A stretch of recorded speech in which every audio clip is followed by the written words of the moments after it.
Assalamu alaikum, all students of entrepreneurship. This is Dr. Najam again with another very inspirational story of a very talented engineer from Karachi who created one of the very few robotics companies in Pakistan.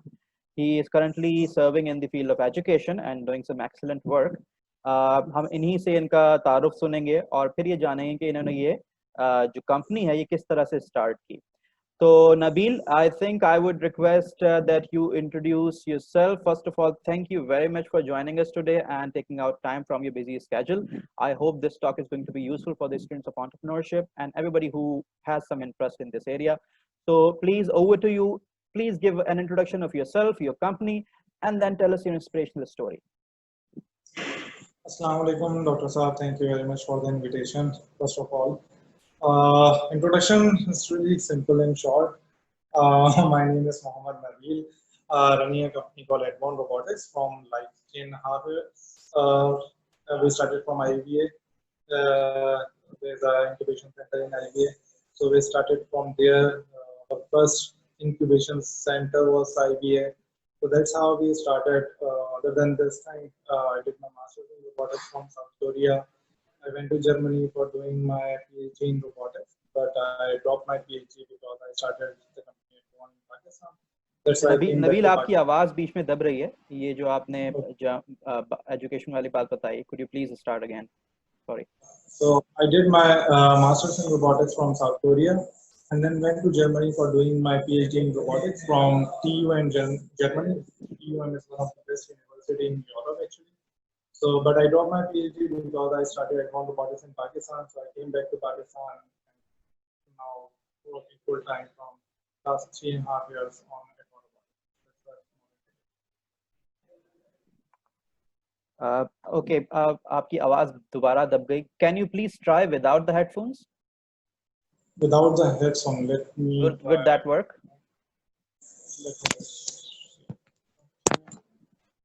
Okay, can you hear me now? I can, yes. I can. आवाज थोड़ी shake कर रही है. Okay. अब थोड़ी सी आवाज आ रही है. मैं थोड़ा लाउड बोलने की कोशिश करता हूँ. अब बेहतर है. लेकिन वो जो वेव होती है ना कि आवाज कम होती है फिर ज्यादा होती है, कुछ इस तरह से हो रहा है. And now you're moving in slow motion. वो इंटरनेट कनेक्टिविटी का शायद इशू हो क्योंकि जनरेटर स्टार्ट होने का टाइम लग रहा है. तो जनरेटर स्टार्ट हो रहा है तो मैंने किया हुआ तो मोस्ट प्रॉब्ली 3G की कनेक्टिविटी की वजह से ज्यादा मसला हो रहा है. अच्छा, तो इसको राउटर बंद हुआ है बेसिकली. राउटर बंद हुआ है एक्चुअली. यस. ऑलराइट. तो अब आवाज सही है, क्लियर है? अब आवाज बेहतर है. तो मैं समराइज कर दूं यूजर्स के लिए. आपने बताया कि आपने NED से ऑफ कोर्स इंजीनियरिंग की है, इलेक्ट्रॉनिक्स फाल्बन. उसके बाद you went to South Korea for a degree in robotics, a master's degree in robotics. Excellent. And then you went to Germany for a PhD in robotics in one of the best universities of Germany in this field. So what happened then? Why did you leave your education and came back to Pakistan? Come again? You were doing a PhD in robotics. I think it was an excellent prospect. So what happened that you left that and came back to Pakistan? Okay, before I start, after my master's in robotics, when I came back to Pakistan, I already got the admission in PhD. But I have to stay in Pakistan for 6 months because I was applying for the German visa. So German visa normally takes 5 to 6 months. So when I was in Pakistan, I started this company Advanced Robotics. So when I went to Germany for doing my PhD, I was running both the remotely, trying to grow Advanced Robotics. But what happened? So it is really difficult for us for you to run a startup and doing the PhD at the same time. So you have to compromise on one thing. Either you compromise on PhD or compromise on your company. So I had to take the decision which is better for me, the PhD or the company, right? So I did a small calculation for doing PhD from Germany. It normally takes 5 to 6 years. And after doing a PhD, you have to, apply for the postdoc. And after postdoc, or if you are interested in a research area, you have to apply for the postdoc. Or if you are interested in the industry, you have to go for the industry. And again, either you are going for the postdoc or for the industry. it takes like 3 more years to to establish or to stable in this particular field. So it's mean total it will total take like 8 years, Right. 5 to 6 year PhD and 3 years, to just formalize and make yourself compatible this particular field. And on the other side, if I do my company, I start my company and work full time, and in and work full time on like 5 to 6 years, then in 5 years you can make your own name. And luckily, if it start growing, then you don't need the degree of PhD anymore, right? So that's what my calculation. Although it was a big risk, because when you are doing a PhD, you don't need to worry about the finances and all this thing. And luckily, alhamdulillah, I got a fully funded scholarship, because in Germany normally it's a employer thing. So I was an employee of TUM Germany. So I was teaching the master students and undergraduate students as well. So I was earning a lot of money, right? Compared to the normal engineer who did masters in Pakistan or from any country and doing the job. So it was a difficult decision, but alhamdulillah, now when because right now it's 2020, so if I was doing a PhD, it should be the like third year in my PhD, and I was getting the same salary and all this thing. But if I compare like my condition right now, alhamdulillah, so I have like 20 employees working under me, and my company considered to be one of the few company in Pakistan who is doing good in robotics. We are making different not freelance, we are making different robotics projects for different companies, not only in Pakistan, but for US. So we are making a humanoid robot for some US companies as well. Due to NDA, I cannot share the details of what we are doing, but so it is because, but if I was doing the PhD, if I continue my PhD, I think I won't be able to do what I am doing right now. So I think luckily it was a luck kind of thing, because most of the people started and they just lost. Okay, now we have to do again job and all this thing. So yeah. अच्छा, आपकी story के अंदर काफी हद तक मुशाबहत मुझे नजर आ रही है इलॉन मस्क की स्टोरी से। अल्लाह करे। उन्होंने भी उन्होंने भी Yeah. पीएचडी स्टार्ट किया स्टैनफोर्ड से एमएस के बाद, लेकिन Yeah. ये कि फौरन ही छोड़ के वो फिर अपनी कंपनी बनाने में मसरूफ हो गए। तो होपफुली इंशाल्लाह we should be able to see a similar person rising in Pakistan inshallah in the next few years।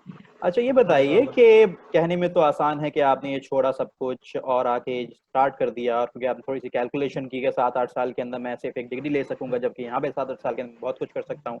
And I think all of that is actually proving to be true. तो how is this process? एक company को शुरू करने का एक idea आपके जहन में है, आपने कंसीव किया, उसको फिर मटेरियलाइज किया एक प्रोडक्ट की फॉर्म में। स्टेप बाय स्टेप बताइए जरा कि क्या क्या दुश्वारियां आपको आई, कितने पैसे आपने शुरू में लगाए, टीम मेंबर्स कैसे बनाए, स्टफ लाइक दैट। तफसील से बताइए please. Okay, I didn't have any plan to start my company right after my masters. Okay, honestly, I had a plan to start my company, but after my PhD, that was my original plan when I was doing my masters from South Korea. So what happened when I came back to Pakistan after doing my masters? So there was my cousin. His name is Ashar. He was in sixth grade when I came back. So what happened? I was, kind of for 6 months I was free. I didn't have any job to do because I know that I have to go to Germany. So I didn't apply for any job or nothing else. So what happened? I started teaching him coding and robotics. So what happened within 2 or 3 weeks, he started making the projects that I used to make when I was at NED University, right? So at that time, I was really surprised that the kids who is in sixth grade, he is making the same level of project that I was making at NED University. It's mean that, it's totally mean that we are not providing the opportunity to our young talent to learn these technical 21st century skills right from the early ages. So at that time, I realized what happened if we start teaching this particular skill set to the kids right from the early ages. At that time, again, I didn't have any plan to start my company. So what I did, I went to his school and tried to explain his principle that these are the benefits of this particular skill set. And I am willing to give my volunteer services to your schools. And within 6 months, I will train your teacher and will explain you how this all thing works. and then you can pursue by with your management and all this thing. So I was not charging anything. But what happened, she instead of she asked me that okay, how we are going to implement this thing in our schools, she started talking to me like, what is your benefit in this particular thing? Why are you giving me the free services? So unfortunately in Pakistan, क्योंकि बहुत सारे लोगों के साथ bad incident हुए होते हैं, तो जब कोई चीज़ ऐसी मिलने लग जाती है जिसका उन्हें पता होता है कि ये वैसे एक्सपेंसिव है लेकिन उन्हें फ्री में मिल रही है, तो वो नॉर्मली पहला रिएक्शन ये होता है कि भाई तुम क्यों इतने अच्छे बन रहे हो, राइट? तो मेरा एक वो था कि मुझे तो जाहिर सी बात है कि मुझे कंपनी नहीं करनी थी, मेरे पास टाइम था, तो आई थॉट कि मैं पॉजिटिवली यूटिलाइज करूँ इस चीज़ को। तो खैर वहाँ से मना हुआ। फिर उसके बाद एक दो स्कूल्स और मेरे कजन्स को मैंने ट्रेन किया, एक दो स्कूल्स में उनमें गया, उनमें भी सेम चीज़ मुझे मिली। तो जब सेम चीज़ मुझे मिली तो मुझे ये चीज़ फील हुई कि हमारे यहाँ स्कूल्स में हम इसको अगर वॉलंटियर बेसिस पे करें तो एक तो उसकी वर्थ नहीं होगी, ठीक है। दूसरी सेकंड चीज़ ये है कि लोग इस चीज़ को एक्सेप्ट नहीं कर पाएंगे। और जिस टाइम पे हमने इस माइंड सेट के साथ आए थे तो उस टाइम पे स्कूल्स में करिकुलम का पार्ट रोबोटिक्स को बनाना ये किसी ने नहीं सोचा था। आफ्टर स्कूल एक्टिविटीज़ बहुत ज़्यादा हो रही थी, अभी भी हो रही हैं, ठीक है, समर कैंप्स हो रहे थे बहुत ज़्यादा डिफरेंट डोमेन्स में, लेकिन करिकुलम में इंटीग्रेट करना इस चीज़ को, करिकुलम के साथ पढ़ना, ये चीज़ नहीं हो रही थी। It was a difficult decision for school, any school owners to do so. तो फिर हमें रियलाइज हुआ कि इसको किसी और तरह से सोचना चाहिए, लेकिन अगेन उस टाइम पे भी कंपनी का कोई प्लान नहीं था। हुआ ये कि मेरे एक एनईडी में टीचर हैं, वो एक स्कूल रन कर रहे हैं, काफ़ी बड़ा गुलशन में स्कूल है, ठीक। तो मैंने उनसे डिस्कस किया और मैंने बोला कि मैंने एक छोटी सी कंपनी बनाई है, क्योंकि उन्हें पता था मेरा बैकग्राउंड कि मैं रोबोटिक्स में हूँ। तो मैंने बोला मैंने छोटी सी कंपनी बनाई है जिसमें हम ये रोबोट्स वगैरह देते हैं और बच्चों को ट्रेन करते हैं और स्कूल को, टीचर को ट्रेन करते हैं। तो ही सेड कि ठीक है, मुझे 10 रोबोट्स दे दो, ठीक है।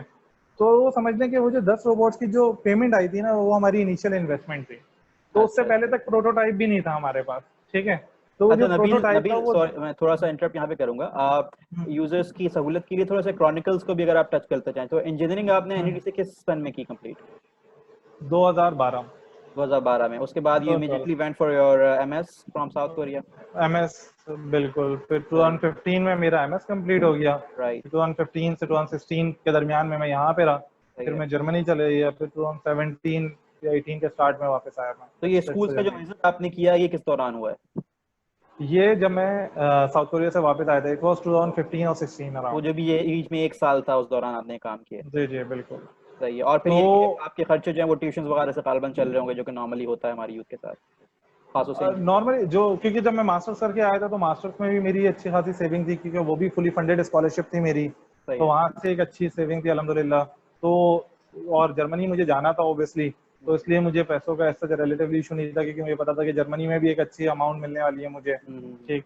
तो उस टाइम पे ऐसा फाइनेंशियली बहुत ज़्यादा इशू नहीं था, ठीक है। हम लोग belong to middle class family, तो ऐसा नहीं था कि मिल्स लगी हुई है मेरे फादर की, लेकिन इट वाज नॉट लाइक, होता है ना कि बहुत ही वर्स्ट सिचुएशन है, तो वो नहीं थी, मतलब इट वाज गुड, ठीक। सही है। तो चलिए, तो अब आप आगे जो बताएं तो अब डेट के हिसाब से बताइएगा प्लीज। फिर जब हमने स्टार्ट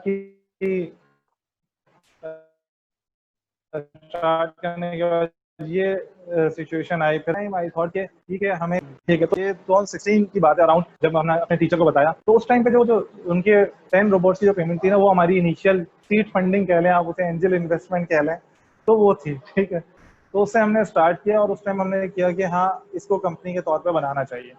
फिर उसके बाद वो IBA हम आए, IBA में इंक्यूबेशन सेंटर में आए, फिर उसके बाद हम नेस्ट IO चले गए, और फिर उसके बाद हमने पाकिस्तान के हर इंक्यूबेशन और एक्सेलेटर प्रोग्राम को हमने टच किया, कोशिश की कि हर किसी को हम ना हर फ्लेवर देख सकें। और इसके अलावा अल्हम्दुलिल्लाह हम लोग बाहर के जो एक्सेलेटर प्रोग्राम है, US बेस्ड एक्सेलेटर प्रोग्राम, जैसे ब्लैक बॉक्स हो गया, ड्रैपर यूनिवर्सिटी, इस टाइप के अच्छे एक्सेलेटर प्रोग्राम्स में भी गए। YC कम्बिनेटर्स के जब मैं US में था, तो वहाँ पे उनके जो लेक्चर, स्टार्टअप स्कूल होते हैं, उनके लेक्चर्स अटेंड किए। तो फिर वो एक पूरी जर्नी है। तो खैर ये थी मेन चीज़। अच्छा, जो इसमें जो सबसे बड़ा हमें जो प्रॉब्लम था इस चीज़ को स्टार्ट करने में, क्योंकि it was not plan decision, क्योंकि इट वाज एन एक्सीडेंट, कि हमारे साथ इंसिडेंट होते जा रहे थे स्टेप बाय स्टेप, और हम एक फ्लो में चलते जा रहे थे कैसे इस चीज़ को हम अच्छा कर सकते हैं। अच्छा, इस चीज़ को स्टार्ट करने का सिर्फ ये रीज़न नहीं था कि मेरे कज़न को मैंने सिखाया और वो करने लग गया, तो मुझे लगा कि सारे बच्चों को करना चाहिए। दूसरा एक और जो बहुत बड़ा रीज़न था वो ये था स्कॉलरशिप नेटवर्क, आपको शायद पता हो या ऑडियंस में कुछ लोगों को, स्कॉलरशिप नेटवर्क एक ग्रुप है जिसे हम तकरीबन पिछले 10-12 साल हो गए रन कर रहे हैं, और उसमें वॉलंटियर बेसिस पे स्टूडेंट्स को स्कॉलरशिप से रिलेटेड गाइडेंस देते हैं, मास्टर्स, पीएचडी, बैचलर्स की स्कॉलरशिप। तो उसमें जब हम वॉलंटियर बेसिस पे गाइडेंस दे रहे होते थे या करियर काउंसलिंग के सेशन करते थे, तो उस टाइम हमें ये फील हुआ कि हमारे बच्चों के पास टेक्निकल स्किल्स की बहुत कमी है। उनके पास परसेंटेज और सीजीपीए तो बहुत हाई आ जाती है, लेकिन उनके पास टेक्निकल स्किल्स की कमी है, जिसकी वजह से स्कॉलरशिप्स या यूनिवर्सिटी या जॉब मिलने में उन्हें बहुत ज़्यादा मसला आता है। तो हमारी अपनी पर्सनल थिंकिंग ये है कि पाकिस्तान में अनएम्प्लॉयमेंट ना होने का one of the biggest reason ये भी है कि इंडस्ट्री को जो टेक्निकल स्किल्स रिक्वायर्ड है वो यूनिवर्सिटीज, कॉलेज या स्कूल में बच्चों को नहीं सिखाए जा रहे। तो जब वो स्किल्स ही नहीं होंगे तो मैं एज ए इंडस्ट्री किसी ऐसे बंदे को हायर नहीं करूंगा जो उस स्किल्स को वो नहीं कर सकता हो। तो ये दोनों चीजें समझने मिल गई, तो हमें कहा कि ये एक बड़ी प्रॉब्लम है। अच्छा, उसमें जब करियर काउंसलिंग में हमने इन स्किल्स को बच्चों को समझाने की कोशिश की, तो हमें दूसरी चीज ये फील हुई कि क्योंकि बच्चा स्कूल और कॉलेज दोनों में रट्टा लगा लगा के मेमोराइज कर करके उसको सीजीपीए और परसेंटेज लेने की आदत पड़ गई है, जब आप उसे बोलते हैं ना कि टेक्निकल स्किल्स सीखो, ये तुम्हें आगे लेके जाएगी, तो उसके दिमाग में ये बात बैठती ही नहीं है। उसे लगता है कि ये बस ऐसी बातें कर रहे हैं। ये बिल्कुल इसी तरह से है कि जब पौधा उग रहा होता है ना, जब बड़ा हो रहा होता है, उस टाइम पे जो शेप आप उसे देना चाहेंगे वो शेप उसे मिल जाएगा, लेकिन जब वो पूरा एक तनावर दरख्त बन जाता है, उस टाइम आप कोशिश करेंगे कि इसकी शेप मैं चेंज करूं, तो आपको वो दरख्त काटना पड़ेगा। तो एग्जैक्टली हमारे बच्चों के साथ यही चीज थी। तो एक मेरे कजन वाला इंसिडेंट, दूसरा स्कॉलरशिप के जो एक्सपीरियंसेस थे स्कॉलरशिप नेटवर्क से, उन दोनों चीज़ों ने इस चीज़ के ऊपर हमें वो किया, कन्विंस कर लिया कि बच्चों को स्कूल लेवल से ही 21st सेंचुरी टेक्निकल और सॉफ्ट स्किल सिखाने चाहिए। उसका लॉन्ग टर्म पे हमारा जो अभी भी विजन है वो ये है कि हमने ये सोचा कि नॉर्मली पाकिस्तान में क्या होता है कि बच्चे यूनिवर्सिटी में आते हैं और आने के बाद टेक्निकल स्किल्स सीखते हैं, जिसमें कम से कम भी 2-2.5 साल लगते हैं अगर बच्चा वाकई में अच्छा है। जो अच्छे नहीं है वो बेचारे 4 साल में भी नहीं सीखते, ठीक है। तो 2-2.5 साल सीखते हैं और फिर उसके बाद FIP आ जाता है और FIP बनाने के बाद वो चले जाते हैं। तो हमने सोचा कि हाउ अबाउट कि वो जो टेक्निकल स्किल्स हैं वो बच्चों को स्कूल एजेस और कॉलेज में ही उन स्किल डेवलपमेंट के ऊपर बच्चे काम करें। तो उससे फायदा ये होगा कि जब यूनिवर्सिटी के 4 साल, क्योंकि बच्चों के ऊपर बर्डन नहीं होता कि कमाना है या अर्निंग करनी है, तो पाकिस्तान की जो टेक्नोलॉजिकल ग्रोथ है वो बढ़ेगी। क्योंकि जब 4 साल इतने सारे बच्चे प्रोडक्ट डेवलपमेंट पे काम कर रहे होंगे, टेक्निकल स्किल्स ऑलरेडी होगा उनके पास, तो हमारे टेक्निकल प्रोडक्ट या टेक्नोलॉजिकल प्रोडक्ट बहुत ज्यादा आने लग जाएंगे, लोकल प्रॉब्लम सॉल्व होने लग जाएंगी, और उनमें से बहुत सारे प्रोजेक्ट्स ऐसे होंगे जो कि एक्सपोर्ट भी होना शुरू हो जाएंगे। तो इस तरह से पाकिस्तान की इकोनॉमिकल ग्रोथ भी हो जाएगी। तो अभी भी हमारी अपनी कंपनी का जो विजन है वो ये है कि अगर आज से पाकिस्तान के हर स्कूल में ये चीज मैंडेटरी पार्ट बन जाती है और उस तरह से इम्प्लीमेंट होती है, तो अगले 20 साल में एक डिफरेंट टाइप का या एक डेवलप पाकिस्तान हम देख सकेंगे। अदरवाइज हम कुछ भी कर लें, यूनिवर्सिटी लेवल पे रिफॉर्म ले आए, कॉलेज लेवल पे रिफॉर्म ले आए, लेकिन अगर हमने माइंडसेट के ऊपर काम नहीं किया बच्चों के, तो हम डेवलप पाकिस्तान नहीं देख सकते। That's what we think. तो अच्छा, इसमें जो हमें स्टार्टिंग में जो सबसे बड़ा प्रॉब्लम, एक तो फाइनेंशियल प्रॉब्लम ऑब्वियसली, क्योंकि as a hardware company we started from a hardware company कि हम रोबोटिक किट्स मैन्युफैक्चर करेंगे ताकि बच्चों, तो हमारे पास फाइनेंसेस नहीं थे। हार्डवेयर कंपनी का जो सबसे बड़ा नुकसान है वो ये है कि आपने थोड़ी सी भी R&D करनी है ना, तो आपने पैसे लगाने हैं उसमें, ठीक है। तो R&D जब हो रही होती है तो वो 2 महीने भी ले लेती है, 3 महीने भी ले लेती है, और उसकी जो प्रोटोटाइपिंग होती है उस पर कॉस्ट लगती चली जाती है। और फॉर एग्जाम्पल कोई चीज आपने बना ली, आपको लगा ठीक है, और आपने उसे मास में मैन्युफैक्चर कर लिया, और मैन्युफैक्चरिंग के बाद आपको पता चला कि इसमें ये इशू हमसे नेग्लेक्ट हो गया था, तो आप समझे कि वो सारी की सारी जो आपकी इन्वेस्टमेंट है वो एक तरह से वेस्ट हो गई। तो hardware, as a hardware company जब हमने स्टार्ट किया तो हमें बहुत ज्यादा इस चीज का नुकसान हुआ और बहुत ज्यादा फाइनेंसेस भी हमारे लगे। तो वो सबसे बड़ा इशू था। हमने एक जो चीज अच्छी की जो हमें लगता है वो ये था कि हमने ये नहीं सोचा प्रोडक्ट डेवलपमेंट करते वक्त कि जब प्रोडक्ट बिल्कुल रिफाइन हो जाएगा, क्रिस्टल, तब हम इसे मार्केट करेंगे। हमने ये किया, जो चीज बनती गई ना वो हम मार्केट करते चले गए और कस्टमर के फीडबैक के बेसिस के ऊपर इंप्रूव करते गए। तो उससे हमारा ये हुआ कि वो जो कैश की रोलिंग है वो चलती गई। नॉर्मली स्टार्टअप चाहे हार्डवेयर हो चाहे सॉफ्टवेयर, मुझे ऐसा लगता है कि उसे एक पर्टिकुलर MVP बनाने के बाद कुछ क्लोज सर्कल के अंदर उसे रोटेट करके और फ्री रोटेट नहीं, पैसे देके, क्योंकि जब आप पैसे लेते हैं ना किसी से तो फिर आपको वाकई में एक फीडबैक देता है जो उसे मसले आ रहे होते हैं। जब फ्री में देते हैं तो बहुत सारे लोग बोलते हैं ठीक है फ्री की चीज है। तो एक तो ये मेरी जो बड़ी अच्छी लर्निंग हुई कि प्रोडक्ट के फाइनलाइजेशन का वेट ना करें, मतलब मिनिमम फीचर्स के साथ उसे मार्केट कर दें। तो हमें सबसे पहले फाइनेंस वाला इशू हुआ। फाइनेंस वाले इशू के बाद जो दूसरा सबसे बड़ा इशू, क्योंकि हम स्कूल्स हमारी टारगेट ऑडियंस थी, तो अनफॉर्चुनेटली स्कूल्स के अंदर जो टीचर्स हैं, ठीक है, वो इस वजह से हैं, ज्यादातर मेजॉरिटी में बात करूंगा, वो इस वजह से पढ़ा रहे हैं कि उन्हें कोई और जॉब नहीं मिली। दैट्स माय पर्सनल एक्सपीरियंस और ऑब्जर्वेशन, कोई इस पर डिनाई कर सकता है। उसका जो सबसे बड़ा नुकसान हमें ये होता है कि जब हम कोई एक न्यू टेक्निकल चीज लेके गए उनके पास, तो क्योंकि उन्हें ये लगा कि ये मुश्किल है हमें पढ़ाना, तो फिर उन्होंने इस बेसिस के ऊपर इसे रिजेक्ट कर दिया कि ये हमारा टीचर पढ़ाएगा कैसे। तो वो सबसे बड़ा इशू, तो हमें ट्रेनिंग्स के ऊपर और लोगों को एजुकेट करने के ऊपर बहुत ज्यादा टाइम लगा, बहुत इन्वेस्टमेंट लगी। तो वो एक बहुत बड़ा बॉटल नेक था, बहुत हर्डल था। अगेन उसी के साथ साथ बहुत सारे ऐसे भी लोग स्कूल ओनर मिले जो अपने पास अच्छी क्वालिटी के टीचर्स रखे हुए थे, उन्होंने हमें चांस दिया। हमसे बहुत सारी गलतियां हुई। एक चीज जो हमने सीखी अपने स्टार्टअप जर्नी में वो ये कि आपकी, जब आप स्टार्टअप कर रहे होते हैं, कोई भी प्रोडक्ट बनाते हैं, तो उसमें कोई ना कोई इश्यूज होते हैं। तो आप उस इश्यूज को एक्सेप्ट करें और लोगों को बताएं कि हमें पता है कि ये इशू है, हम इसको रिजॉल्व कर रहे हैं। तो लोग आपको सपोर्ट करते हैं। तो जहाँ पे हमें इश्यूज आ रहे थे, उसके साथ साथ हमें ऐसे क्लाइंटेल अल्हम्दुलिल्लाह मिल रहे थे जो हमें सपोर्ट कर रहे थे। जैसे मैंने अपने टीचर का नाम लिया, ही न्यू कि हम कोई बड़ी कंपनी नहीं है या हम पहले से बहुत अरसे से ये काम नहीं कर रहे, लेकिन उन्होंने हमारे ऊपर इन्वेस्ट किया without seeing the prototype, right. इसी तरह से और क्लाइंटेल मिलते गए। तो हमें एक प्रॉब्लम ये आता गया क्लाइंटेल की, उनकी अंडरस्टैंडिंग, क्योंकि जब भी आप कोई बिजनेस स्टार्ट करते हैं तो उसमें दो चीजें होती हैं कि आप कोई एक ऐसी चीज स्टार्ट करते हैं जो स्टेट ऑफ द आर्ट होती है उस पर्टिकुलर डोमेन में, ठीक। उसका आपका फर्स्ट मूवर एडवांटेज तो होता है, लेकिन फर्स्ट मूवर एडवांटेज होने के साथ जो नुकसान होता है आपका वही होता है कि उसके बारे में लोगों को अवेयरनेस नहीं होती। तो जब आपको अवेयरनेस नहीं होती तो आपको मार्केटिंग पे और एजुकेशन के करने पड़ते हैं। मैंने तो देखिए ग्रोसरी स्टोर है, ग्रोसरी सबने बाय करनी है, सब कुछ करनी है, तो इसमें रिलेटिवली आपको एजुकेशन पे एक्सपेंड कम होता है आपका, लेकिन आपके कंपटीशन ज्यादा होते हैं। तो ये समझ लें कि हर चीज के पॉजिटिव और नेगेटिव होते हैं। तो आप स्टार्टअप कर रहे हैं तो आपने ये देखना है कि आप किस डोमेन में रखना चाहते हैं। तो हमने अपने आप को सोचा कि क्योंकि हमारा तो एक इंसिडेंटली स्टार्ट हुआ था, एक ख्वाहिश थी एजुकेशन सिस्टम हमारा चेंज हो सके, हम स्कॉलरशिप नेटवर्क इसको देख रहे थे कि स्किल्स नहीं है तो वो भी बच्चों को देना था, तो that's why we started this thing.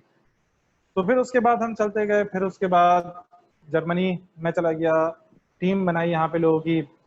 Team में जो सबसे पहला मेंबर था वही अशर, जो मैं जिस लड़के की बात कर रहा था, जो कि इंस्पिरेशन था, फाइनल इंस्पिरेशन, जिसकी वजह से मुझे लगा कि बच्चे सीख सकते हैं। तो he was the first member of this particular advance robotics, ठीक है। हाउ ओल्ड फिर वाज उसके बाद उस टाइम पे 6th ग्रेड में था, तो 6th ग्रेड में आई थिंक बच्चे 10-11 साल इस तरह की कोई एज होती है। 6th ईयर में, 6th ग्रेड में क्या एज होती है मेरे ख्याल से वो देख लेते हैं, लेकिन 6th ग्रेड में था, दैट्स व्हाट माय अंडरस्टैंडिंग। तो उसके बाद जो दूसरा सेकंड मेंबर था जिसने मुझ पर ट्रस्ट किया वो मेरा भाई हुजैफा, जो कि IBA का ग्रेजुएट भी है। तो एक्चुअली उसी की वजह से, क्योंकि इंक्यूबेशन सेंटर वगैरह का उस टाइम पे कोई हमें नहीं पता था कि इंक्यूबेशन सेंटर क्या होते हैं, तो मैंने हुजैफा से डिस्कस किया, उसने बताया कि IBA में ऐसे इंक्यूबेशन होती है, फ्री स्पेस मिलती है। तो हमने कहा अल्हम्दुलिल्लाह फ्री स्पेस मिल रही है तो जाके बैठ जाते हैं।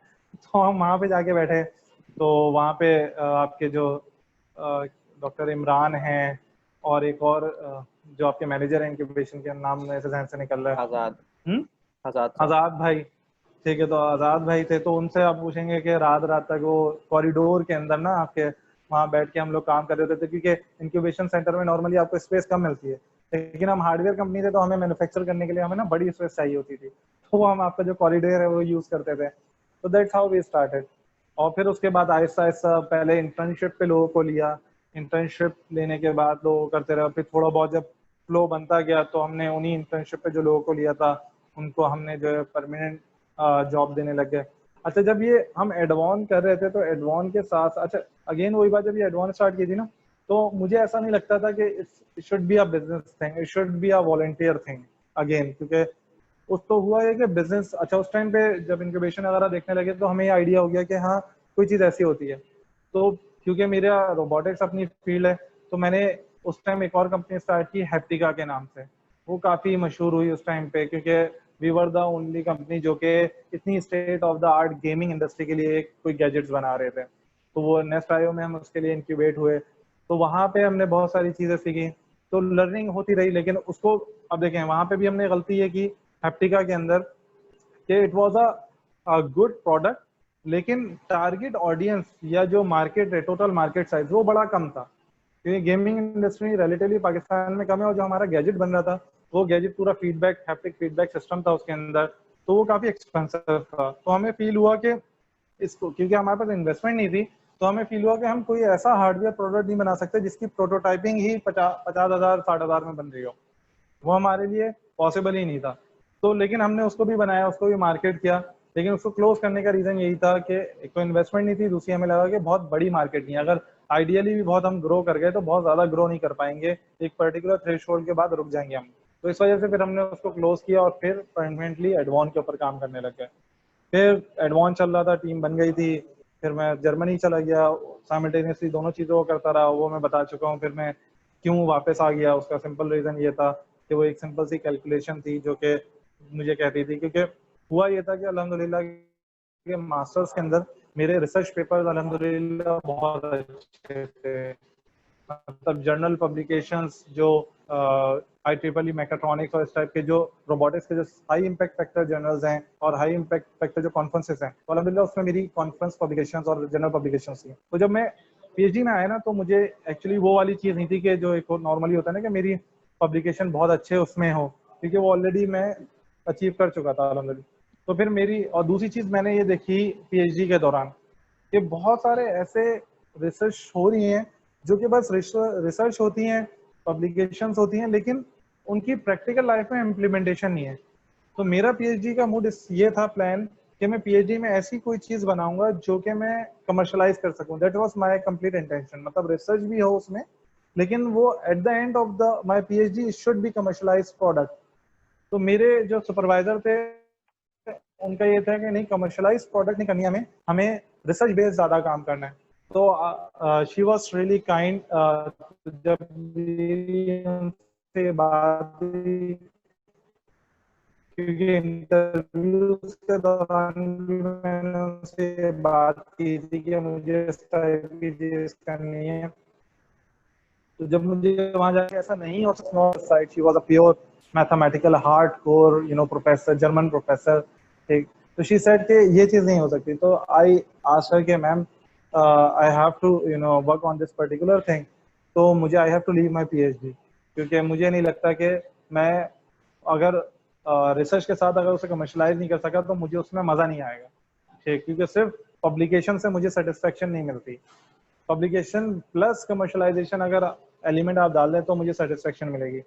तो हमारी काफ़ी घंटों की मीटिंग्स हुई, तो at the end she said कि मुझे काफ़ी अच्छा लगा कि तुमने इस चीज़ को मुझसे ओपनली डिस्कस किया ये सारी चीज़ें, तो if you want to go तो यू कैन गो, और मैं तुम्हें रिकमेंडेशंस भी दूंगी जहाँ जहाँ तुम्हें चाहिए होगी। तो उसके बाद उन्होंने बड़ा अच्छा रिकमेंडेशन लेटर भी दिया। तो यहाँ पे भी एक अच्छी लर्निंग मेरी साथ ये हुई कि नॉर्मली ये होता है कि इस टाइप के अगर सिनेरियोज होते हैं तो लोग जो है वो अपने सुपरवाइजर को कॉन्फिडेंस में लिए बगैर उस चीज़ को ड्रॉप कर देते हैं या चले जाते हैं, ठीक।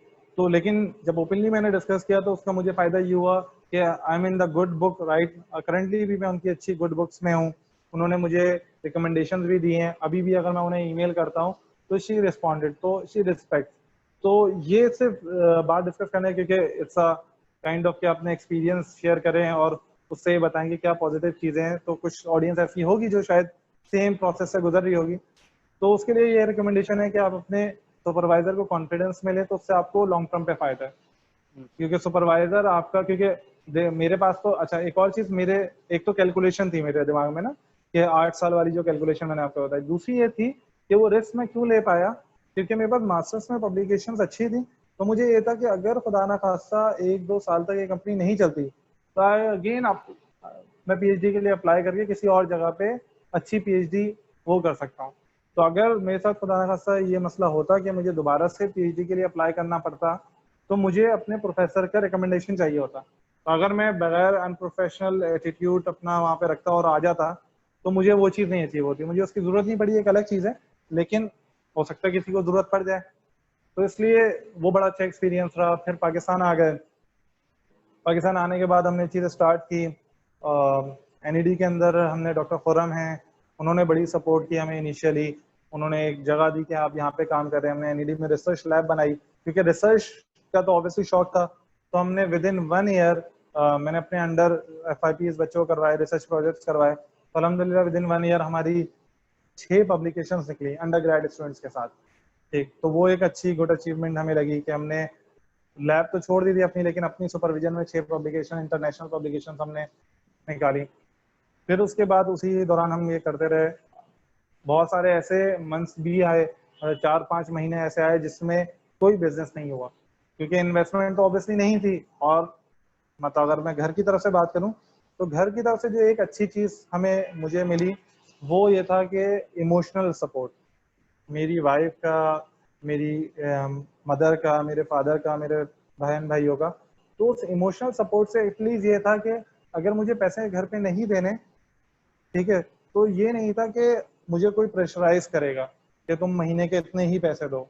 मतलब एक जब जर्मनी में था तो एक पर्टिकुलर डिफरेंट अमाउंट आ रहा होता था। जब मैंने खुद स्टार्टअप किया तो वो अमाउंट 110 से भी कम हो गया शायद। ठीक, तो उस टाइम पे मेरी मदर ने मुझे प्रेशराइज नहीं किया कि तुम इतने कम पैसे दे रहे हो, कि कोई ऐसी चीज़ करो।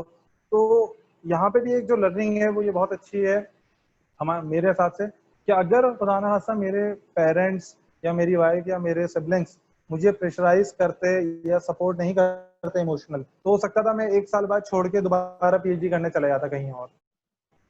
ठीक है, तो अगर आप में से कोई इस तरह का सोच रहा है तो आप ये देखें, क्योंकि हर बंदे को, मुझे अपनी फैमिली का पता था कि वो कितनी सपोर्टिव है। तो अगर आपको लगता है कि आपकी फैमिली उतनी सपोर्टिव नहीं है तो ये डिसीजन लेते हुए बहुत सोचना है, क्योंकि अगर आपकी फैमिली वो सपोर्टिव नहीं है ना, तो बिजनेस हो ना हो, आपके घर वालों से रिलेशन खराब हो जाएंगे।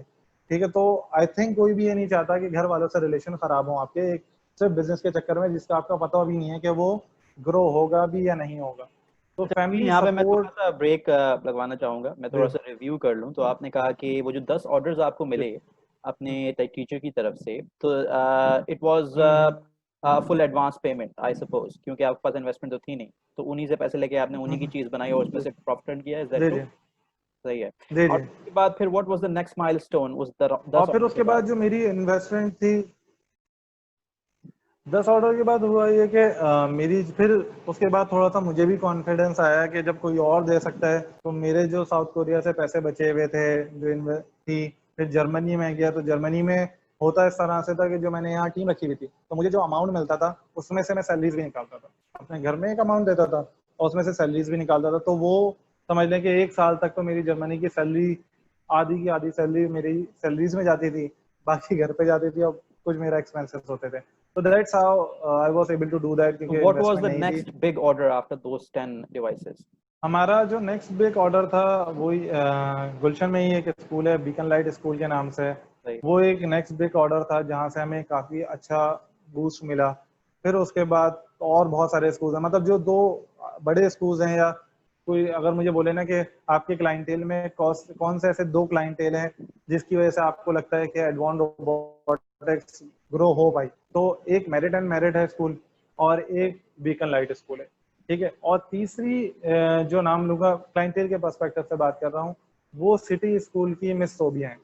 ठीक है, क्योंकि जब हमने इनिशियली स्टार्ट किया ना एडवांस, तो हमने स्टार्ट ऐसे किया था कि जब प्रॉपर्ली स्टार्ट, जब मैं आ गया वापस और फिर प्रॉपर तरीके से और काम शुरू हुआ, तो हमने पाकिस्तान का सबसे पहला स्कूल लेवल रोबोटिक कंपटीशन करवाया था एनईडी यूनिवर्सिटी के अंदर। तो जिसमें तकरीबन 1000 से ज्यादा स्टूडेंट्स ने पार्टिसिपेट किया था, जो कि काफी बड़े लेवल पे ये हुआ था। कब की तो बात है? उसमें इन स्कूल्स, ये है 2017 या 18, 2017 या 18, 17 है मेरे ख्याल से। आई गेस हुजैफा साथ बैठे हुए हैं तो वो मुझे अच्छा। वो करते जा रहे हैं, तो इसलिए मैं उधर देख रहा हूँ। तो ऑडियंस Makes पूछ रहे sense. होंगे कि कौन इन्हें डिक्टेट कर रहा था, Huzaifa is there with me. So you have some support तो available. हाँ, तो जब वहाँ पे हमारा स्टार्ट हुआ, क्या तो बता रहा था मैं आपको। 2016 हाँ, से तो 17 के दरमियान ये आपने इतना डेवलप कर लिया कि यू वर एक्चुअली जी एबल टू जी, कंडक्ट कंपटीशन जिसमें 1000 से ज्यादा बिल्कुल पार्टिसिपेंट ने हिस्सा लिया। एक्सीलेंट। बिल्कुल ऐसा ही है, बिल्कुल ऐसा ही है। तो उसमें मिस सूबिया की बड़ी सपोर्ट थी कि सिटी स्कूल से, मतलब सिटी स्कूल में जो रोबोटिक्स का इनिशियल कॉन्सेप्ट ही हम लोगों ने दिया था मिस सोबिया के थ्रू, क्योंकि जब वो कंपटीशन हम अरेंज करवा रहे थे ना, तो हम हर स्कूल में जाके मीटिंग कर रहे थे। तो it was a first interaction with miss Sobia there. तो actually she took a hard decision, क्योंकि इससे पहले उनके बच्चों ने तो किया हुआ नहीं था। तो शी सेड कि नहीं, मैं तकरीबन उनके उस टाइम पे सिटी स्कूल से वो 40 टीम्स लेके आई थी अराउंड, ठीक है। तो 40 teams, it was really a hard और टफ डिसीजन एज एडमिनिस्ट्रेटर, जिसकी आपको डोमेन नॉलेज है। ऑल्दो हमने उन्हें ये बोला था कि हम आपको ट्रेनिंग देंगे बच्चों को, वो पूरे 10 दिन की ट्रेनिंग स्केड्यूल था, उसके बाद कंपटीशन था। तो उनका जो ट्रस्ट लेवल था हम पे कि हाँ हम लोग ये कर लेंगे, वो उसने बड़ा सपोर्ट किया। और उसके बाद फिर देखें आप, सिटी स्कूल ने फिर अब तो उस टाइम को अपना करिकुलम का पार्ट बना रही है, लेकिन उस टाइम पे तो सिटी स्कूल को पता भी नहीं था। तो इस तरह से वी स्टार्टेड कि हमने किस तरह से इसको, तो ये तीन बड़े प्लेयर हैं। आपका अभी भी क्लाइंट है? सिटी स्कूल सच हमारा अभी फिलहाल क्लाइंट नहीं है, लेकिन सिटी स्कूल जो पीएफ चैप्टर में जो हर साल रोबोटिक कंपटीशन होता है, वो अल्हम्दुलिल्लाह हमारी कोलैबोरेशन के साथ होता है, तो क्योंकि मतलब उस 2017 का जो कंपटीशन के साल था वो आपके लिए बहुत ही मेरे ख्याल से क्रूशल था, क्योंकि उसके अंदर काफी ज्यादा डेवलपमेंट्स हुई। तो सफी साहब मैरिड के, उनसे आप मिले होंगे, और मिस सोबिया से। सही है। आ, आपकी कुछ शादी की खबरें आई थी टीवी में, जिसमें आपने एक रोबोट जिसमें आपने एक और मिस रोबोट में यास्मीन हाल काजी से, beacon light. Alright, beacon light में यास्मीन काजी। आपने आपकी खबरें काफी टीवी में आई थी, इसमें शादी में आपने कोई रोबोट में ख्याल से बनाया था, जो कि इनवाइट जो कि मेरे ख्याल से रिसीव कर रहा था गेस्ट्स को। ये कब की बात है? और ये मेरे ख्याल से जी पहला जी रोबोट था जो कि आपने ह्यूमनॉइड रोबोट पहला बनाया? जी, जो हमने खुद पहला ह्यूमनॉइड रोबोट बनाया एज एडवान के अम्ब्रेला में, वो पहला ह्यूमनॉइड रोबोट था। और हम, हमारी कंपनी का, और उसके अंदर वो बनाने का मकसद ये था कि मेरी शादी थी, ठीक है। तो जब मेरी शादी स्ट्रांग नहीं थी, स्ट्रगल फेस से चल रहा था, तो मेरी वो जो ये चीज़ आगे ग्रो हो जाएगी, तो स्ट्रगलिंग फेस में मेरी शादी हुई थी। तो अब शादी जब हो रही थी, तो मैं सोच रहा था कि ऐसा क्या यूनिक प्रेजेंट दूं मैं उन्हें, जो कि ज़्यादा एक्सपेंसिव भी ना हो मेरे पर्सपेक्टिव से, ठीक है, और उन्हें अच्छा भी लगे। तो आई थॉट कि मैं ऐसा ह्यूमनॉइड रोबोट बनाता हूँ जो कि उनके घर के कामों में हेल्प कर सकेगा। और उसको मैं अपने जो हमारा शादी था, जब शादी जब थी, तो उस टाइम पे रिसेप्शन पे रखूं, ताकि जो लोग आए उनको फूल दे सके, उन्हें वेलकम दे सके। तो अल्हम्दुलिल्लाह अल्लाह ताला ने बड़ी इज्जत दी उस टाइम पे। पूरे पाकिस्तान के मीडिया चैनल्स ने, ऑलमोस्ट हर मीडिया चैनल ने उसको कवरेज दी, और उससे भी एडवान को बहुत ज़्यादा फायदा हुआ। अच्छा, यहाँ पे भी एक चीज़ लर्निंग की ये है कि because we are a tech company, तो टेक कंपनी इस टाइप की चीज़ें अगर करती है ना, although it was not plan के ये कुछ बूम करना है, इट वॉज अ प्लान के यार वाइफ को खुश करना है, that was the main motivation behind that particular thing. लेकिन जो हमें आफ्टर इफेक्ट उसके मिले, वो बड़े अच्छे मिले कि लोगों को ये ट्रस्ट, क्योंकि जब आप कोई भी प्रोडक्ट लॉन्च करते हैं, किसी बिजनेस में आते हैं ना, तो आपको टाइम इसलिए लगता है कि लोगों को ट्रस्ट बिल्ड होने में टाइम लग रहा होता है। कि लोग जब आप पहली बार आते हैं ना, तो लोग बोलते हैं यार पता नहीं ये कर पाए ना कर पाए। ये नहीं होता वो हमेशा के प्रोडक्ट ही उन्हें समझ में नहीं आ रहा, वो ये भी इस चीज़ पे कंसर्न होते हैं कि इन्होंने किसी के साथ काम किया है नहीं किया, सर्विसेज देंगे नहीं देंगे। अगर हमने ये ले लिया, हो सकता है ये भाग गया, क्योंकि पाकिस्तान में तो ये धोखा फ्रॉड भी बहुत ज़्यादा है ना, कि पैसे लेके भाग गए और कॉल ही नहीं रिसीव कर रहे। तो ये सारी चीज़ें भी थी। लेकिन जब हमारी ईयरली न्यूज़ चली ना, तो बहुत सारा क्लाइंटेल बढ़ा हमारा, क्योंकि बहुत सारे लोगों ने न्यूज़ देखी, तो उन्हें ये ट्रस्ट बिल्ड हो गया कि जब ये इतनी बड़ी चीज़ बना सकते हैं, तो whatever they are saying they can do it, ठीक है। तो वो हमें एक समझ लें एडिटिव अच्छा, एडवांटेज इसका मिल गया मतलब उस एक पर्टिकुलर। तरह से ये एक पीआर एक्सरसाइज भी थी, कि जिसमें आपने क्या ऐसी चीज बनाई एक्सरसाइज इसमें हो गई हमारी। हो गई। तो ये यस। जो न्यूज चैनल थे, इन तक खबर कैसे पहुंची? Did you have any connections, या फिर ये कि वो सूंघते सूंघते पहुंच गए? नो, हुआ ये था कि उस टाइम पे हम एनईडी यूनिवर्सिटी में हुआ करते थे, ठीक है।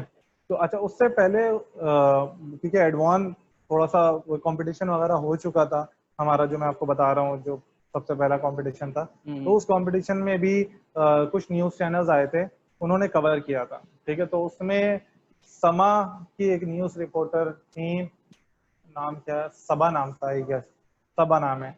तो उन्होंने उस चीज़ को कवर किया था, तो उस कवरेज की वजह से बहुत ज़्यादा बूम मिला था हमारे उस कंपटीशन को भी। तो जब ये वो हो रहा था ना, तो क्योंकि और मेरी सबा से अच्छी दोस्ती हो गई थी, ठीक है।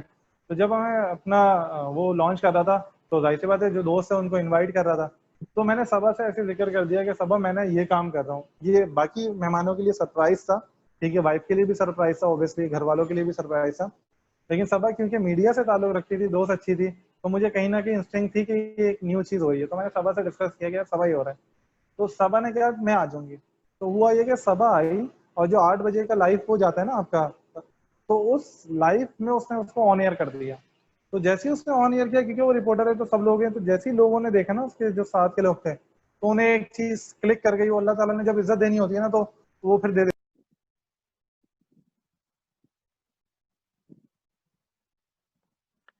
Nabil, I think your mic is muted. तो जैसे ही वो चीज ऑन एयर की, तो विद कॉल आ रही थी, आप आ गए, अब हो गया सही। जी जी, सही है सही है।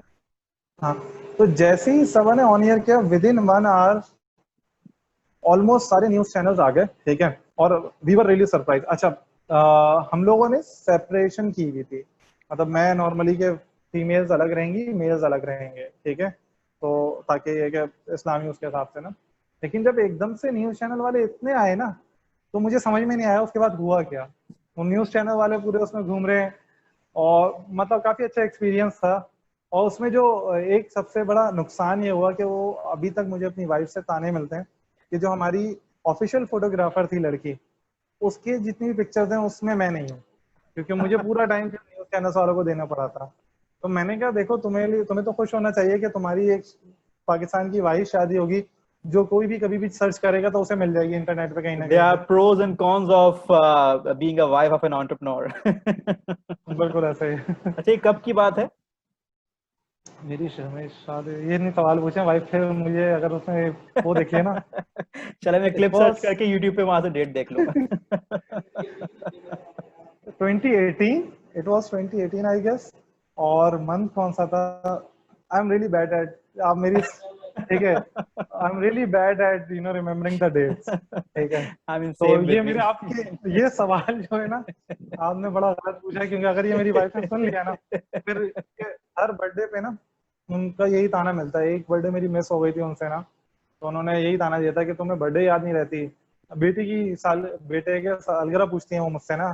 तो जब करीब आने वाले, अब उन्होंने ये टैक्टिक्स सीख ली है कि जब करीब आने वाली होती है ना चीज, तो वो पूछना शुरू कर देती है, हाँ तुम्हें याद है, हाँ तुम्हें याद है। तो उन्होंने बोला कि इसे याद तो नहीं रहेगी, तो ये I करते think हैं I हम। think you have to invent a robot that does it for you.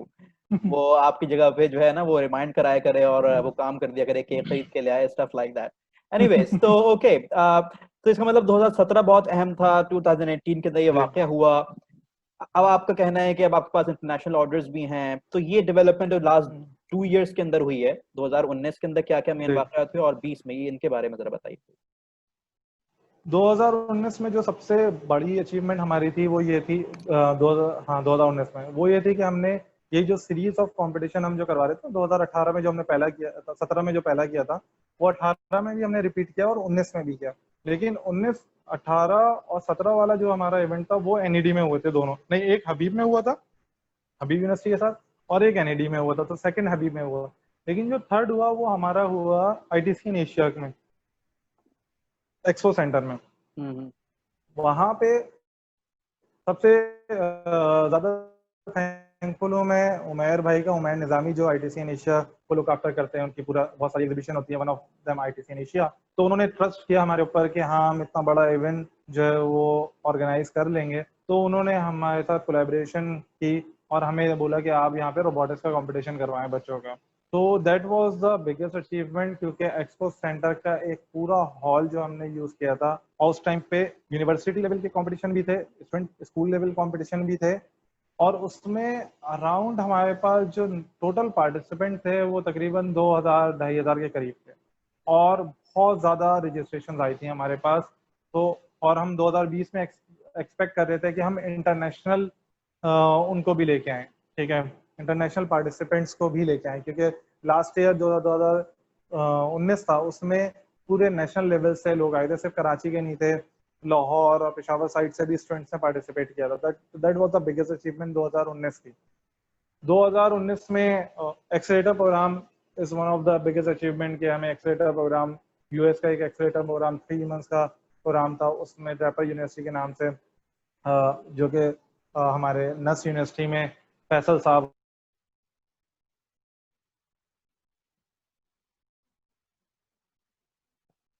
तो उस कंपटीशन में गए, वहाँ पे बहुत एक्सपोजर मिला।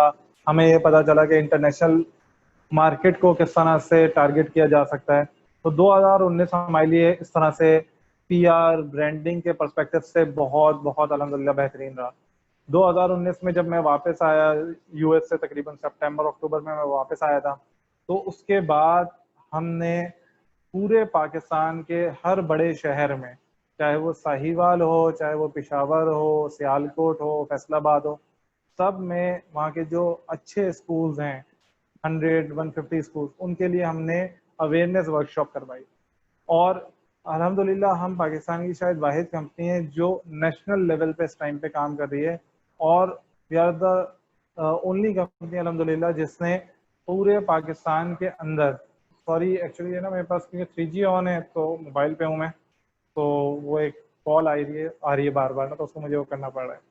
तो खैर, तो Maybe you can अल्हम्दुलिल्लाह switch on the do not disturb mode. Do not हम disturb के अंदर वो चलता रहेगा, सिर्फ डू नॉट डिस्टर्ब में, लेकिन 3G ऑफ हो जाता है आई गेस। वो है एयरप्लेन में होता है। अच्छा एयरप्लेन में, चलो मैं देख लेता हूँ इसे।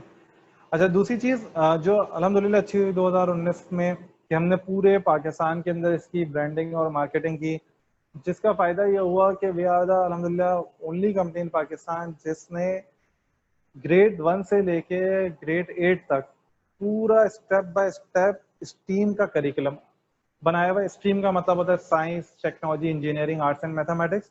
मतलब बच्चों को टॉपिक्स इस तरह से पढ़ाना कि जिसमें हैंड्स ऑन मैथमेटिक्स की एप्लीकेशन हो, हैंड्स ऑन आर्टिस्टिक्स जो चीज़ें होती हैं उनकी एप्लीकेशन हो, साइंस की, इंजीनियरिंग की। तो हमने इसका पूरा ग्रेड 1 का करिकुलम अलग है, पूरा एक्सटेंसिव कंटेंट का पार्ट है, जिसमें बच्चों के जिस तरह से कंप्यूटर के एग्जाम्स होते हैं, उर्दू के एग्जाम्स होते हैं, तो इस तरह से ग्रेडिंग होती है। इसका पूरा एक ई लर्निंग प्लेटफॉर्म बनाया। ये सारी 2019 की अचीवमेंट्स मैं आपको बता रहा हूँ। तो ई लर्निंग पूरा प्लेटफॉर्म बनाया, तो ग्रेड 1 में क्या पढ़ाना है, 2 में, 3 में, 4 में, तो ये पूरा प्रोग्रेशन जो है ना वो हमने पूरा डेवलप करके, और स्कूल्स में अप एंड रनिंग है ये। तो ये अल्हम्दुलिल्लाह बड़ी अच्छी अचीवमेंट हुई। दूसरी एक जो चीज़ हमें बहुत ज़्यादा कन्विंसिंग, क्योंकि हमें ये क्यों कॉन्फिडेंस आ पाया कि जब मैं यूएस में था 2019 में, तो वहाँ पे जो प्राइवेट स्कूल है, कैलिफोर्निया में था मैं, तो वहाँ के जो प्राइवेट स्कूल्स थे, जो अच्छे लीडिंग स्कूल्स होते हैं, वहाँ पे उनकी प्रिंसिपल्स से जाके मैं मिला, क्योंकि क्लाइंटेल से मिलना आपको ज़रूरी होता है टू अंडरस्टैंड बेटर कि वो किस पोजीशन पे। तो जब मैं वहाँ मिलने जा रहा था तो मेरा परसेप्शन ये था कि whatever we have develop शायद ये उनसे अच्छा ना हो। मतलब यूएस, क्योंकि एक परसेप्शन होता है ना कि आप यूएस के स्कूल हैं तो वो आपसे बेहतर ही होंगे, ये समझ लें कि अनफॉर्चुनेटली पाकिस्तानियों में या हम लोगों में एक है कि वो हमेशा आगे होते हैं। तो जब मैं जा रहा था तो मेरा भी यही परसेप्शन था अनफॉर्चुनेटली। लेकिन जब मैंने वहाँ पे उनसे डिस्कस किया और उन्हें अपना चीज़ें, करिकुलम, सारी चीज़ें दिखाई और इतना एक्सपेंसिव कंटेंट दिखाया, तो द प्रिंसिपल सेड कि ये चीज़ इस टाइम पे यूएस के किसी स्कूल में इतने एक्सटेंसिव लेवल पे नहीं, ठीक है। तो ये एक बड़ी अच्छी हमारे लिए अचीवमेंट थी। उसके बाद फिर हमने अपना जो क्लाइंटेल है वो ऑनलाइन के ऊपर लेके चले गए, और 2019 के बाद फिर 2020 में जब हम आए, तो 2020 के अंदर जो हमने मार्केटिंग की थी पूरे पाकिस्तान के अंदर, तो 300 प्लस प्राइवेट स्कूल्स, ठीक है, हमारे साथ ऑन बोर्ड आए, जिन्होंने इस चीज़ को एक्सेप्ट किया कि ये करिकुलम का पार्ट हम बनाएंगे, और हमारी पूरा वो हुआ। अनफॉर्चुनेटली मार्च में पेंडेमिक आ गया, तो वो जितने भी कॉन्ट्रैक्ट्स हुए थे, क्योंकि स्कूल ऑब्वियसली ऑफ हैं, तो वी डोंट नो के, तो वही होता है कि हमें ऐसा लग रहा है कि अब हम 2 साल पीछे हो गए। ये जो 4 महीने 6 महीने का वेट आया पेंडेमिक की वजह से, तो हमें पर्सनली लग रहा है कि हम 2-2.5 साल दोबारा पीछे हो गए, क्योंकि अब दोबारा जब स्कूल ओपन होंगे फिर हम जाके कन्विंस करेंगे उन्हें। बहुत सारे क्लाइंटेल पीछे हट गए, क्योंकि जाहिर सी बात है उनकी जो अर्निंग थी वो कम हो गई, जॉब सही है तो लोगों की पेइंग पावर कम हो गई, तो अब हमें लगता है कि बहुत सारे क्लाइंट से चले जाएंगे। तो बिजनेस का एक बड़ा जो अगर वर्क साइड देखें तो इस टाइप की चीज़ें भी आपके साथ हो सकती हैं। तो एक साइड पे जहाँ आप एकदम से एक्सपोनेंशियल ग्रोथ ले रहे थे, तो हो सकता है दूसरा ही महीने, इट्स नॉट नेसेसरी कि आपके प्रोडक्ट में मसला कुछ है। Pandemic is one of the genuine issue जिसकी वजह से ये हुआ, जिसमें ना हमारा प्रॉब्लम है, ना स्कूल ओनर का प्रॉब्लम है, ना अवेयरनेस का प्रॉब्लम है। लेकिन इस इट्स अ पेंडेमिक थिंग में जो आपने अच्छा डेवलप किया, तो I saw some of your posts where you develop some of the personal protective equipment, उसके बारे में जी थोड़ा जी। सा बताइए। अब 2019 तक अलहमदिल्ला अचीवमेंट थी। दो अच्छा, एक और चीज़ कि हम क्यों अपने आप को एक रोबोटिक्स कंपनी, या हम ये क्यों समझते हैं कि हम पाकिस्तान की एक लीडिंग रोबोटिक्स कंपनी है, स्टेम करिकुलम या हमारा करिकुलम क्यों अच्छा है, क्योंकि whatever we are teaching we have develop by our self. तो there is a difference between innovators और फॉलोवर्स। तो होता ये है कि जब आप खुद चीज़ें बना रहे होते हैं ना, और उसके बाद करिकुलम बनाते हैं, तो आपके करिकुलम में ये चीज़ एम्बेड होती है कि आपने इनोवेटर कैसे बनाने, राइट। लेकिन अगर आप खुद किसी और की चीज़ लेके उस चीज़ को आगे फॉरवर्ड करेंगे, तो आप इनोवेशन वाला एलिमेंट या इनोवेटर वाला थॉट प्रोसेस नहीं डाल सकते उस करिकुलम में, क्योंकि आप खुद ही दूसरे की चीज़ लेके चल रहे हैं। तो जो नॉर्मली कंपटीशन है हमारा पाकिस्तान में, उससे हम अपने आप को बेहतर इसलिए समझते हैं कि हमारा अपना कंटेंट है, हमारा अपना हार्डवेयर है, सारी चीज़ें हमारी है। तो हम अपने कंटेंट में जो मोस्ट इम्पॉर्टेंट चीज़ मेक श्योर करते हैं, वो ये करते हैं कि बच्चों में इनोवेटिव माइंडसेट आए, उनके अंदर DIY और हैंड्स ऑन एक्टिविटीज़ इतनी हों कि वो खुद अपने प्रोडक्ट डेवलपमेंट के तरफ जा सकें, बजाय इसके कि वो ये सोचें कि हर प्रोडक्ट के लिए या हर प्रॉब्लम को सॉल्व करने के लिए मुझे कहीं और से प्रोडक्ट बाय करना है।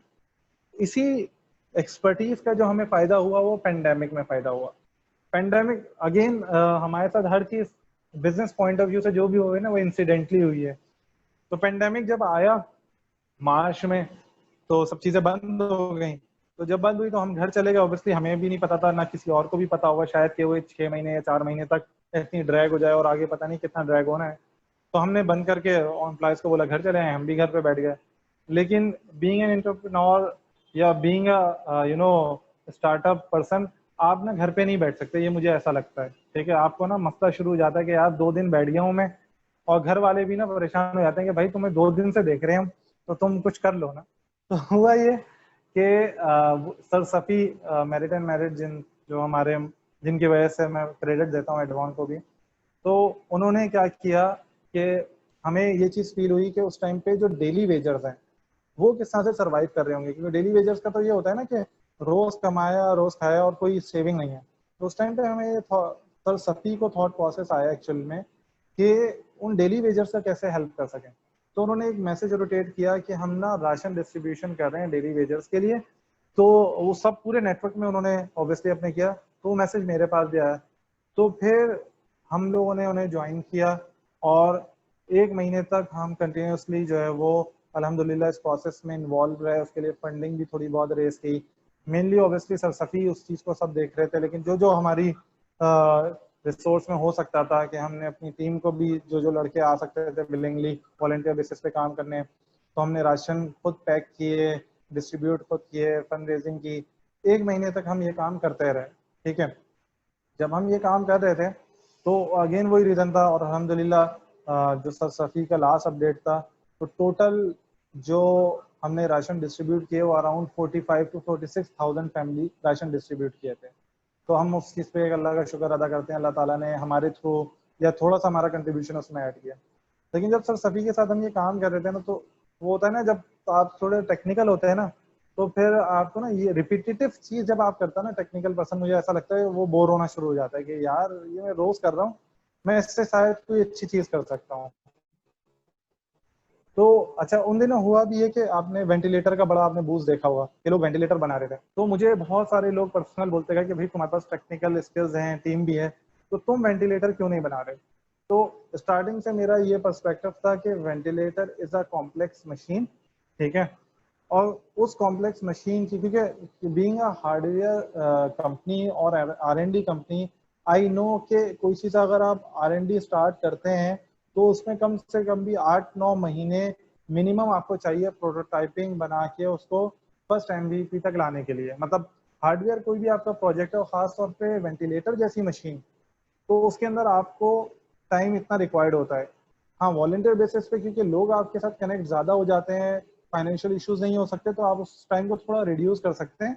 लेकिन मेडिकल इक्विपमेंट है, वेंटिलेटर स्पेसिफिकली बात करें, और मुझे लगा कि मेरा स्टैंड पहले से ये था कि क्योंकि मैं इतनी जल्दी वेंटिलेटर प्रोड्यूस नहीं कर सकता, अगर मैं अपनी पूरी रिसोर्स लगा भी दूं तो इस टाइम पे जो डेली वेजर्स हैं उनको ज़्यादा रिक्वायरमेंट है, क्योंकि वेंटिलेटर पे तो बंदा बाद में जाएगा ना, लेकिन अगर एक हफ्ते किसी को खाना नहीं मिला तो वो खाने से मर जाएगा, राइट।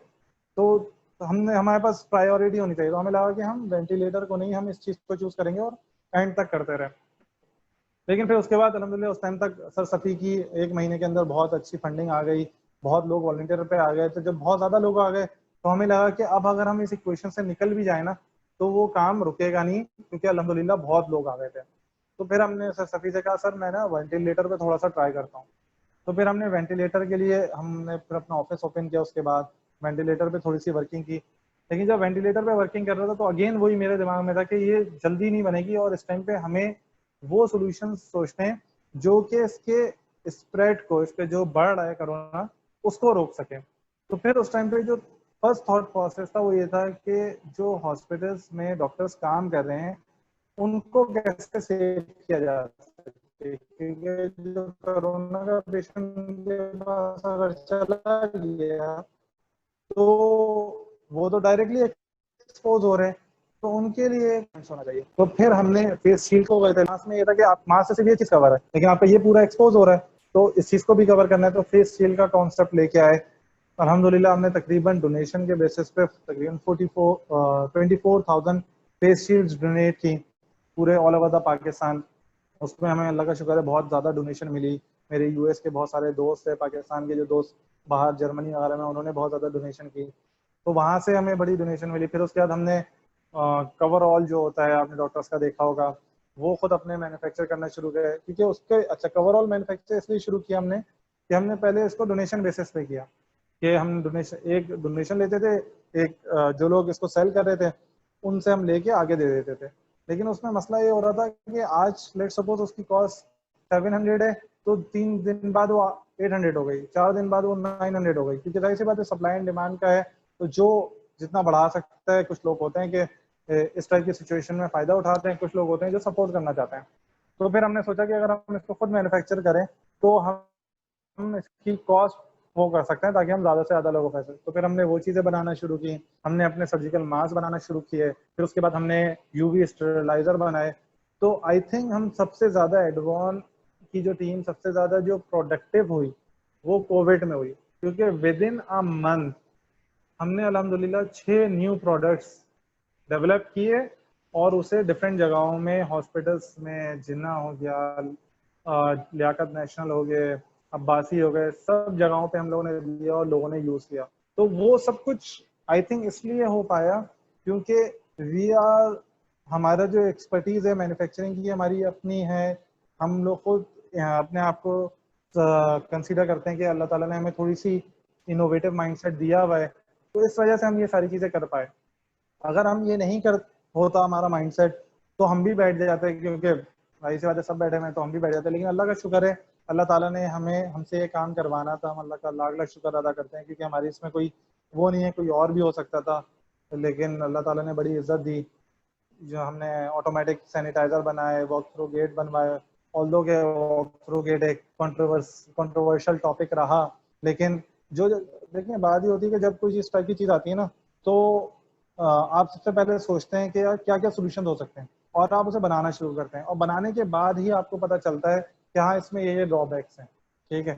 तो फिर हमें पता चला कि ये चीज़ें हैं, लेकिन हर चीज़ के पॉजिटिव नेगेटिव होते हैं।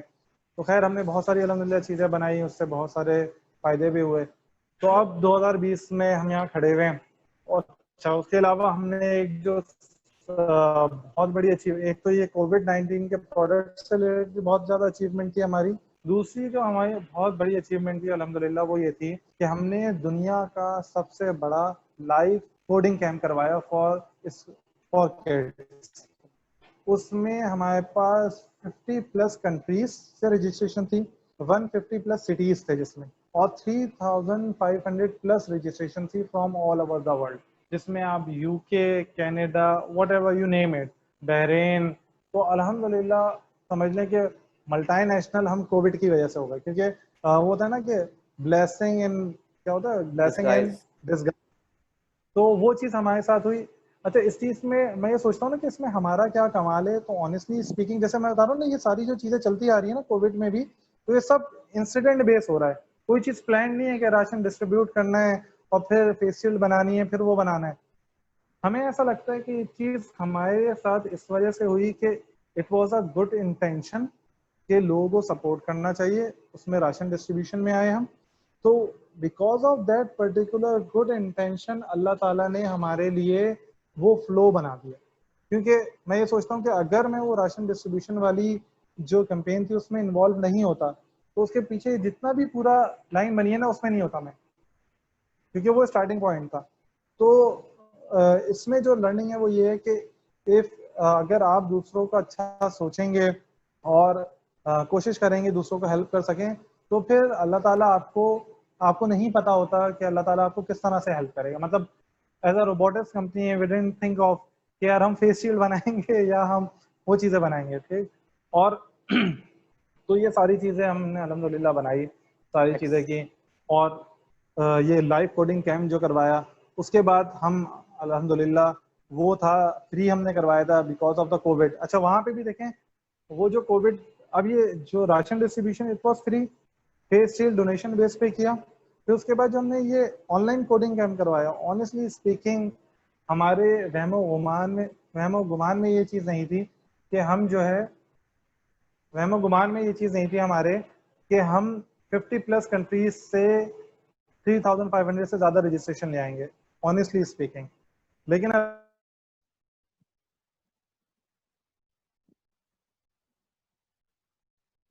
समझ लें कि मेन मोटिवेशन जो थी उस कोडिंग कैंप को लॉन्च करने की, वो ये थी कि बच्चे घरों पे बैठे हुए हैं, प्रोडक्टिव एक्टिविटीज नहीं है, तो फ्री में उनको हम एडवांस रोबोटिक्स की तरफ से एक तोहफा देते हैं कि फ्री में हम उन्हें इंगेज करेंगे एटलीस्ट 1 महीना, ताकि वो एक लर्निंग सीख लें।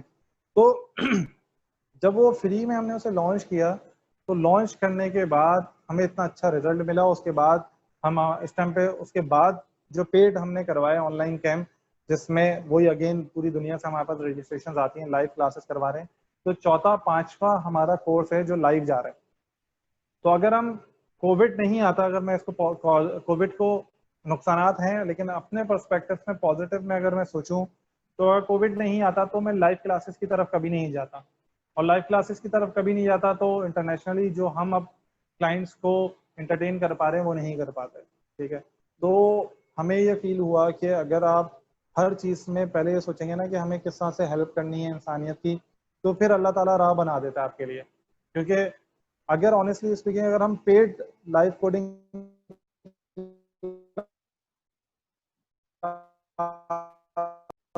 तो पेड नहीं आती, ठीक है, क्योंकि नॉर्मली नहीं आती हैं लाइव क्लासेस के अंदर।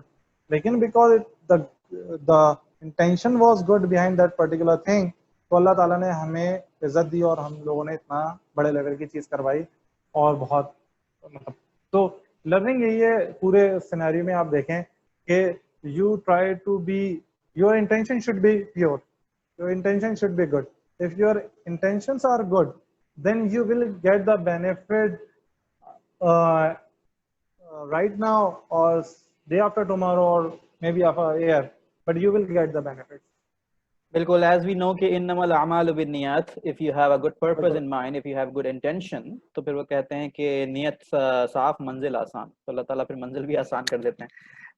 नबील साहब बहुत शुक्रिया। वैसे तो कुछ क्वेश्चंस और थे रोबोटिक्स के हवाले से जो हम जानना चाह रहे थे, लेकिन मैं ऑलरेडी 8 मिनट आपके ऊपर ले चुका हूँ, तो यहाँ पे हम इस टॉक को खत्म करेंगे।